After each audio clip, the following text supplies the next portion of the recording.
You got a problem to fix and you want to get it done. Call Robert Gibb and Sons. Hello, everybody. A quick message from my friends at Robert Gibb and Sons. Did you know that they are perfect for any of your commercial projects that you may have in mind? Please remember my friends at Robert Gibb and Sons. They have quality equipment and technicians. You got a problem to fix and you want to get it done. Call Robert Gibb and Sons. All right, here's the very latest. We'll get right to the radar here so you have an idea of what we have going on. Strong to severe storms are firing up once again in South Dakota. Latest radar shows a couple of things. Our morning or midday round of storms have pressed out through Lakes Country and are heading in the general direction of Duluth Superior and moving through the Mille Lacs area right now. They have dropped below severe limits, and this was forecast by the models a little bit earlier. We do have the most severe storms that have developed down in South Dakota once again. This will be the second round for portions of northern parts of Roberts County, South Dakota, right here north of Sisseton, Veblen. As you look on into the Ross Holt area, these areas have already been hit hard with very windy storms. And all of these icons you see here are either wind reports or damage reports from the earlier round of storms. These are going right back over the same areas. Now, we have an active severe thunderstorm warning south of the Britain area, moving through the Pier Point area and pushing on towards Eden. These storms are moving northeast at a pretty good clip. I'll show you this latest from this particular cell right here, moving northeast at 31 miles per hour. Notice how it's going to follow along the same tracks made by this storm that's exiting, and this one is following another one upwind from that. That's called training. And when thunderstorms train, we can get ridiculous amounts of rainfall. And a quick look at rainfall estimates from these storms as they've trucked through here through the evening hours. We're going to look at this. I'm going to put the crosshairs up here. Where the crosshairs are, it's showing us rainfall estimates from these colors you see on the screen. Near Lake City, 2 to 3 inches of rain has fallen in this area. Now, that's estimated, of course, and those can be skewed a little bit. And these storms are moving in the general direction of Clare City, where they were already hit with damage from wind and blowing debris, breaking windows in area homes, as what I'm hearing from the emergency manager in that area. 2 inches of rain already on the ground with much, much more on its way. The earlier storms made their way through parts of the Roberts County, South Dakota, and Richland County, North Dakota, and up here in Lidgerwood, Hankinson, Great Bend, and on towards Wahpeton, Breckenridge, estimates are between 1 and 2 inches of rainfall there. So flooding could be a significant potential problem tonight in parts of northeast South Dakota and possibly extreme southeast North Dakota tonight. Now, we do have severe storms that are working their way towards Morris. These are very hot on the radar and bright, and that would indicate a huge hail core heading right in the general direction of Donley. This storm moving a little bit slower as it moves its way off to the east. Check it out. This storm now, these have major updrafts. The height that this storm is, because of the strong rising air, has caused echoes tops in these clouds, or the storm top heights, to be estimated to be at over 50,000 feet. This is a huge thunderstorm, and you can probably see it from over 50 or 100 miles away south of the storm where the skies are clear. So, in other words, this towering thunderstorm has created a hail core that is making its way into the Donley area. Now, let's check it out in 3D, shall we? And when we take a look at this 3D slice of the storm, I'll draw a slice through the storm here. We'll take a look. Considerable damage is expected by the National Weather Service because of golf ball size hail. And that golf ball size hail has already been reported. I'm going to duck off of here and I'm going to show you the 3D structure of this storm, because the higher these storms loft hail up into the atmosphere, then their chance of creating nasty hail on the ground is more real and more realistic. So as we lower this and look just at the radar data here, see how I'm spinning the storm around? We're looking at it from different angles.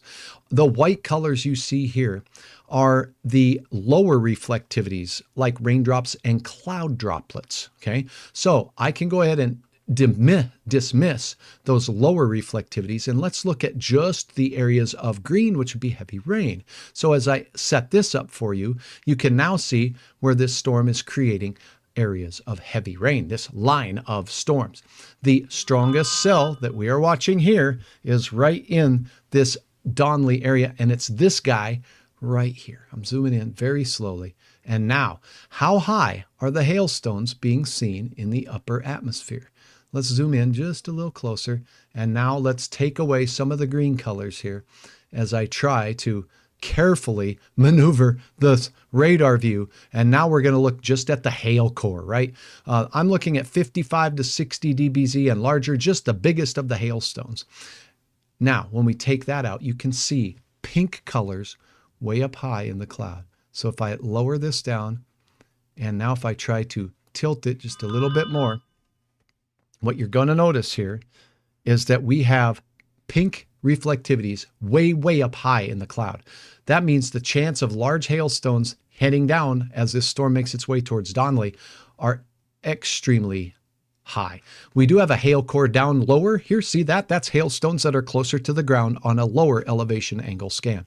So that is just some of the information this can give us about storms when we look at them in 3D. I hope you enjoyed that. And now let's go ahead and take a peek now at the radar review of this storm. I do have a new warning to let you know about too. I could hear it coming in. If you heard my alarm going off, that's what that was. This hailstorm is decreasing in aerial coverage. It's shrinking a little bit, but it's still heading towards Donley. Looks like the new warning is for Elbow Lake. If you are in Elbow Lake, we have another hail-producing storm heading towards you after round 1. This storm is now on the county line, right over Highway 9. This storm is moving off to the northeast at about 30 miles per hour and is heading towards Wendell. And again, this is just north of Elbow Lake, and it's heading toward the I-94 corridor. So again, moving at about 30 miles per hour. The National Weather Service has warned this storm for, let's go ahead and get you updated with that, $50 sized hail, 1.25 inches, Grant and Otter Tail County, until 5:45 for the next 40 minutes for 60 mile per hour winds. And as you can see here, you read with me, $50 sized hail. So batten down the hatches again in northern Grant County. This is going to head into southern Otter Tail County where the warning does peak in there. That would be these areas south of Fergus Falls. Fergus Falls, you are not in this warning, but anybody near the Ashby area, maybe not far from Dalton as well, those areas will be in the path of this large hail producing storm. Now the hail size estimate with this is increasing to closer to 2, see the circle, 2, potentially 2 inches in diameter. So strong storms are continuing. There's strong storms heading into the Sisseton area right now, just north of town, not by very much as the crow flies. Hutch says that is only about 4 miles to the northwest of town, going to cross over the highway or Interstate 29 corridor. So the evening round of thunderstorms is expected to fester up here and then basically work its way this way east and then start diving south this way into South Dakota. Multiple models show that. Let me take you through a quick model run so you have a quick view of the forecast right here on Hutch's Weather. So this is a look at a recent model update. I will go grab one that has a few more hours in it so we can track this storm through the overnight hours for you. The development here, this is the old stuff exiting. That's out of here. Now, as we put this into motion and head into the later evening hours, here's the stuff forming near the South Dakota border. That's happening now. It's actually more expansive than this model is projecting. And look at it go. This stuff dives southeast, and these will blast their way through the I-90 corridor, southern Minnesota. Wind will be the main threat with these storms into the night, and with the heat and humidity, at least before sunset, I expect the risk for hail on the southernmost flank of these storms to remain into the deep hours of the night, but not all night. Wind will be that main threat. Gusts today have already hit 90 miles per hour. These storms mean business. Batten down the hatches, tie down the trampoline if you're in southern Minnesota, and another round could be drifting into lakes country, including Fergus Falls, Battle Lake. I'm meteorologist Hutch Johnson. I sure appreciate your support here on YouTube. I'd love it to have you click the YouTube button. Well, go ahead and hit the subscribe button today. I'd really appreciate that. And if you like the video, please throw a like down. All right, you can follow the latest on my brand new website. You can find that right here, www.hutchesweather.com. And you can upload your photos, reports of severe weather right there on the website. Make sure you scroll down to the bottom where it says pictures and videos, and you'll be able to upload your content right there. Thanks for your help tracking weather.